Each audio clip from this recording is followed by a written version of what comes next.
नमस्कार दोस्तों, स्वागत है आपका मेरे यूट्यूब चैनल में। दोस्तों, आज आपको ले चलते हैं केदार घाटी के ऊखीमठ ब्लॉक में, जहाँ पर है ओंकारेश्वर मंदिर। दोस्तों, ओंकारेश्वर एक ज्योतिर्लिंग है, जो हमारे 12 ज्योतिर्लिंगों में से एक है, जो खंडवा मध्य प्रदेश में स्थित है। लेकिन उसी का स्वरूप जो यहाँ पर विराजमान है, जो ऊखीमठ ओंकारेश्वर मंदिर के नाम से जाना जाता है। और उसके अलावा यहाँ पर अष्टभैरव मंदिर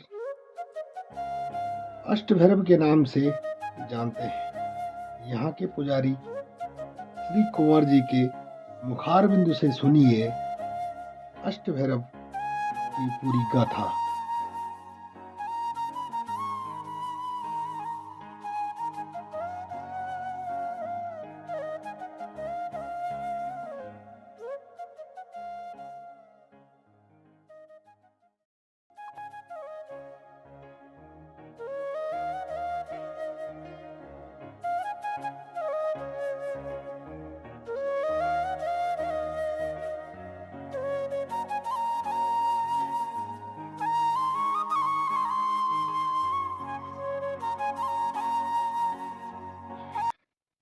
यहाँ पे आप देख रहे हैं जो ये मंदिर है, ये है केदारखंड क्षेत्राधिपति भगवान अष्टभैरव नाथ मंदिर।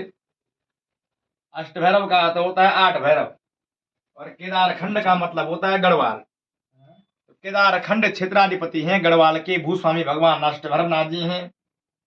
इन अष्टभैरवों में क्रमशः पहले भैरव हैं काल भैरव, दूसरे हैं रुद्र भैरव, तीसरे हैं अस्तांग भैरव, अब हैं भूतनाथ भैरव, क्रोध भैरव, उन्मत्त भैरव, भीषण और संहार भैरव, मतलब अष्ट भैरव क्रमशः इस प्रकार के नाम आते हैं। काल भैरव हो गया, रुद्र भैरव हो गया, अस्तांग भैरव हो गया, भूतनाथ भैरव हो गया, क्रोध भैरव हो गया, उन्मत्त भैरव हो गया, भीषण भैरव हो गया और संहार भैरव। ये 8 भैरव जो हैं अष्ट भैरवों के अंतर्गत प्रसिद्ध हैं और ये केदारखंड के क्षेत्राधिपति हैं।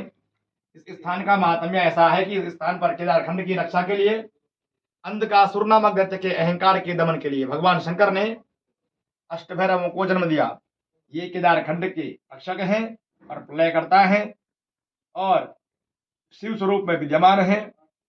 आपको बताना चाहेंगे कि इस स्थान का जो महात्म्य है कि धारा तब बढ़ जाता है कि कालांतर में जो चांदपुर गढ़ी रही है, राजा अजयपाल के जो पिता हैं, अभी शायद मुझे नाम याद नहीं आ रहा है उनका, लेकिन जब उन पे कुमाऊं के राजाओं का आक्रमण हो गया तो वो चांदपुर गढ़ी को हार गए थे। उसके पश्चात वे सोन भिलंग नाम की घाटी में छुप गए। उसके पश्चात राजा अजयपाल के बड़े भाई होते हैं कुंवर समीरपाल, जो कि लंगड़े रहते हैं, मतलब अपंग थे, तो राजा नहीं बन सकते थे। तो राजा अजयपाल ने सोचा कि अब तो हम राजा नहीं बन सकते हैं, क्योंकि राजपाट तो खत्म हो गया है हमारा। तो राजा अजयपाल ने सोचा कि मुझे अब नाथ विद्या ग्रहण करनी पड़ेगी या मुझे सन्यासी बनना पड़ेगा। तो सन्यासी बनने की कामना लिए राजा अजयपाल महाराज जी पहुंचते हैं हमारे श्रीनगर गढ़वाल।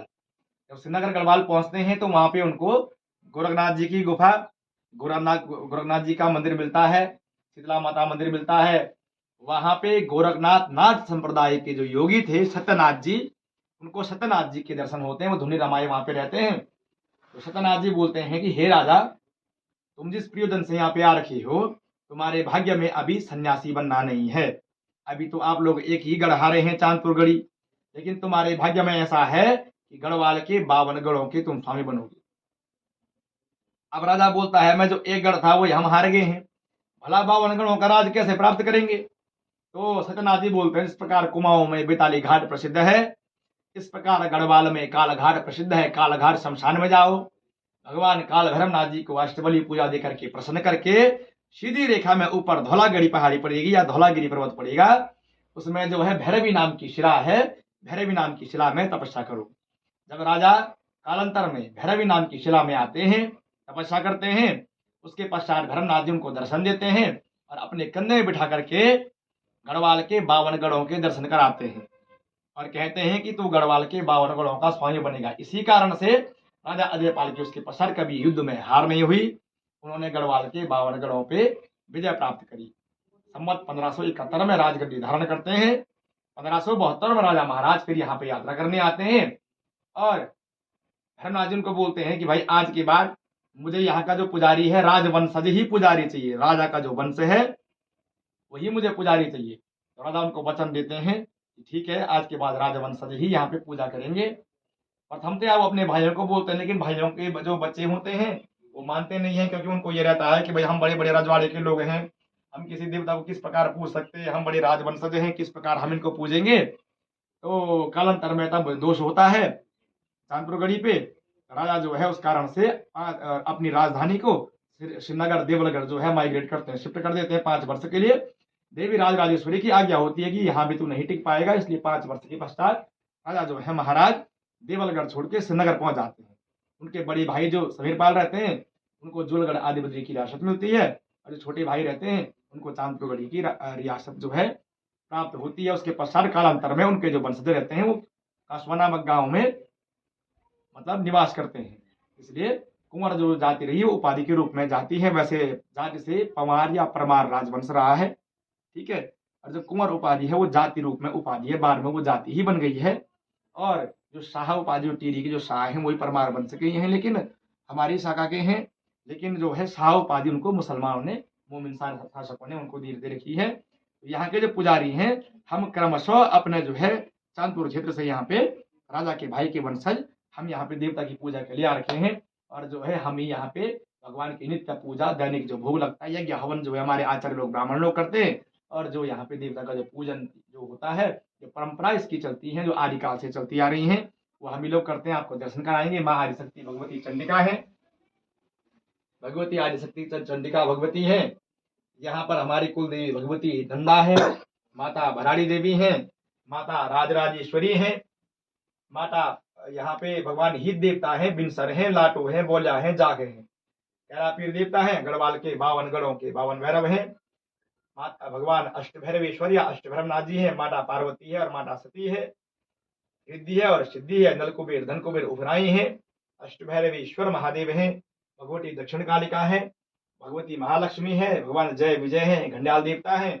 और यहाँ पे भगवान भूतनाथ जी हैं, और गढ़वाल के 52 गढ़ों के 52 भैरव हैं, भगवान नारायण हैं, भगवान विष्णु जी हैं, भगवान जो है बलराम जी हैं, उद्धव जी हैं। यहाँ पे देवी राजराजेश्वरी का श्री चक्र है, और भगवान श्री अंजनी पुत्र भगवान हनुमान जी हैं, बटुक भैरव जी हैं, अनेक प्रकार के विग्रह हैं यहाँ पे। तो जो है आपको दर्शन कराए मैंने अष्टभैरवनाथ मंदिर के। और आप ऊपर पे जो मंदिर है उसका नाम है काल भैरवनाथ या श्रृंगार भैरवनाथ, नाग बिच्छू देवता मंदिर और काल भैरवनाथ मंदिर। और इसकी दूसरी शाखा जो है नीचे शमशान घाट, काल घाट शमशान पड़ती है, वहाँ काल भैरव का प्रसिद्ध मंदिर है, बड़ा मठ है। यहाँ पे भी जो है भगवान के आपको दर्शन हुए। इस प्रकार यहाँ का महात्म्य सहित मैंने आपको बताया। इस स्थान पे दर्शन पूजन करने के उपरांत व्यक्ति की मनोकामना पूर्ति होती है। कालांतर में यहाँ की मनोकामना पूर्ति होने के पश्चात पशु बलि की परंपरा थी, लेकिन अब ऐसा है कि ऊपर जो मंदिर है वहाँ पशु बलि परंपरा तो चलती रहती है, लेकिन व्यक्ति जिस प्रकार से पूजा देना चाहे उस प्रकार की पूजा यहाँ पे मनोकामना पूर्ति होने के पश्चात दी जाती है। परंपराओं में परिवर्तन कर दिया गया है। बाकी जो जिस प्रकार से भगवान को प्रसन्न करना चाहे, सात्विक, रास्तिक और तामसिक 3 प्रकार की पूजाओं का विधान है।